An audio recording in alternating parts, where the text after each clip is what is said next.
Being put on the spot to speak about a topic that you've had no time to prepare for can be one of those most stressful moments. Suddenly, all eyes are on you, expecting something profound, and in this moment, you feel vulnerable, you feel exposed, and you feel potentially weak as an expert in your field. Because you're fine when you've got time to prepare. But that unexpected moment suddenly gets you stressed.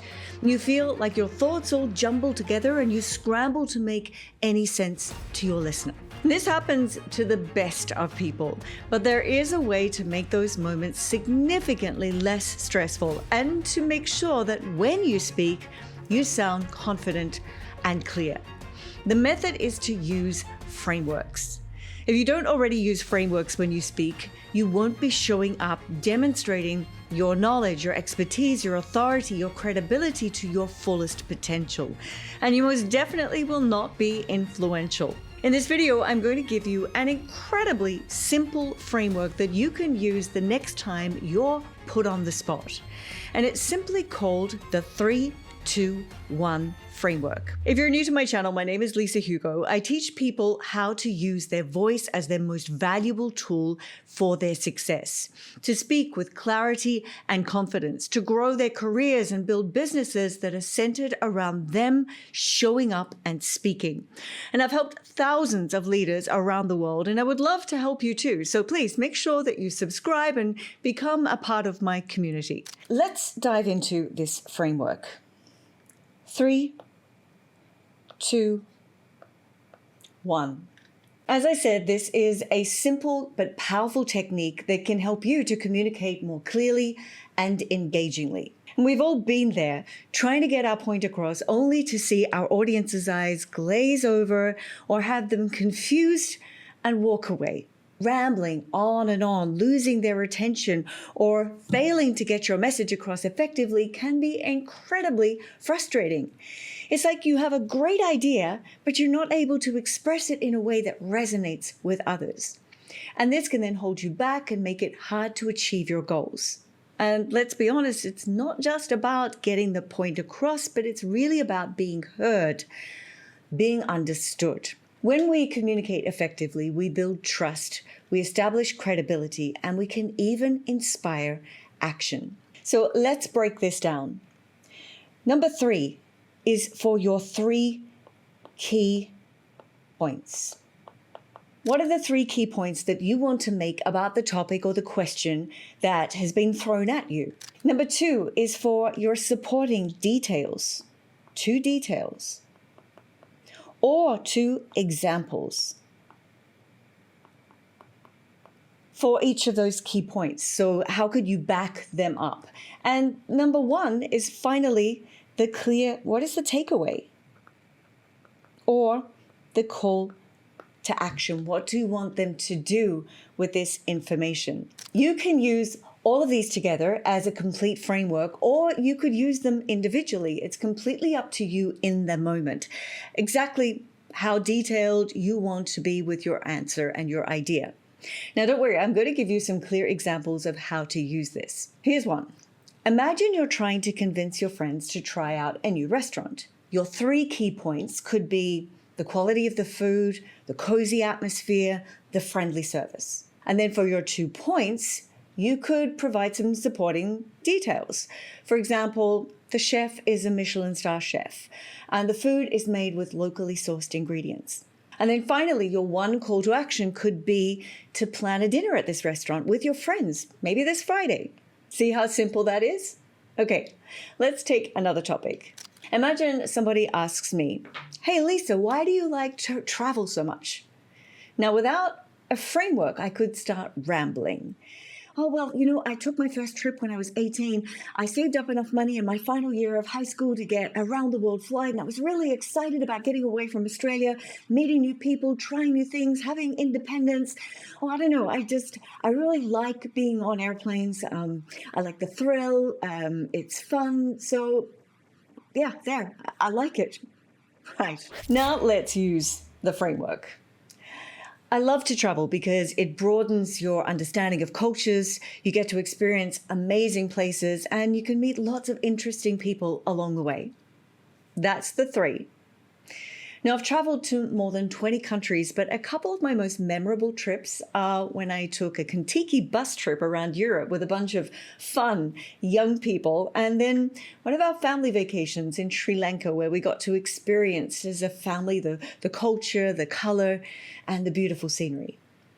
That's the 2 examples in this case. Overall, it's exciting, colorful, and it always brings something new.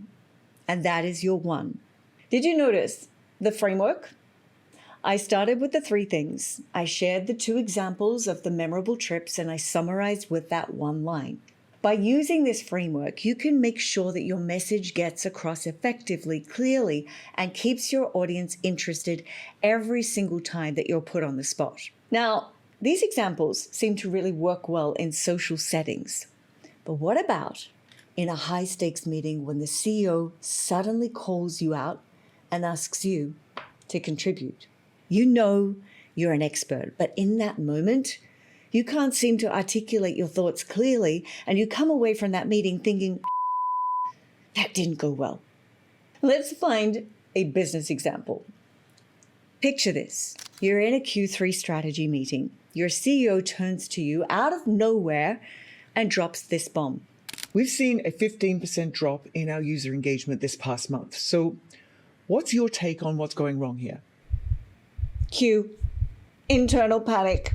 Without a framework, you might start rambling about the weather, a single customer complaint, or throwing random marketing jargon at the wall, hoping that it sticks. But instead, you take a breath and you use the 3, 2, 1. I believe that there are 3 main factors here. There's a recent shift in the search algorithm, seasonal industry dips, and then some fatigue with our current ad creatives. And then if we look at the 2 data points, well, first, our biggest competitor saw the exact same dip last week. And second, historically, this exact week last year dipped by 12% before it bounced back. So my 1 recommendation is that we don't panic pivot our strategy, but we refresh our ad creatives by Friday and we monitor the numbers through the weekend. Okay, let me give you another scenario. Scenario number 2, a strategic choice. The VIP looks at you. We need a quick decision on the software migration. Do we stick with our current provider or do we move to the new platform? What's your recommendation? Boom. 3, 2, 1. Well, 3 points: cost efficiency, team onboarding time, and long-term scalability. Here's a couple of examples. We saved $10,000 next quarter with the new platform, and our IT lead already confirmed that it integrates with our current CRM. So my key takeaway on this would be we need to make the switch now before the business season hits. Okay, 1 last scenario. A client stops the presentation and asks, everybody is talking about AI automating this entire industry. So how do you see this impacting our specific partnership? You don't need to predict the future. You just need 3, 2, 1. 3 points. It will automate the admin. It will speed up the delivery time, but it will never replace our strategic consulting. We've already used it to cut data entry time by half, which gave us the bandwidth to launch your new campaign a week early. So why don't we schedule a 15-minute call next week specifically to explore which of your manual tasks we can automate? There you go. The 3, the 2, and the 1. Do you see the difference? You gave a structured, logical, highly credible answer on the spot. You went from being deer in the headlights to being the smartest person in the room. When you use the 3, 2, 1 framework, you're doing your listener a massive favor. You're doing the hard work of organizing the chaos so that they don't have to. You sound like an authority. You sound like a leader. And the best part is it takes the pressure entirely off you. You don't have to search the universe for a brilliant answer. You just have to find the 3, the 2, and the 1. If this framework was helpful for you, then you'll likely enjoy this video right here. And if you want to learn how to win the room, every room, with impact, authority, and influence, then please join my free training. The link is in the description below. I'll see you in the next video.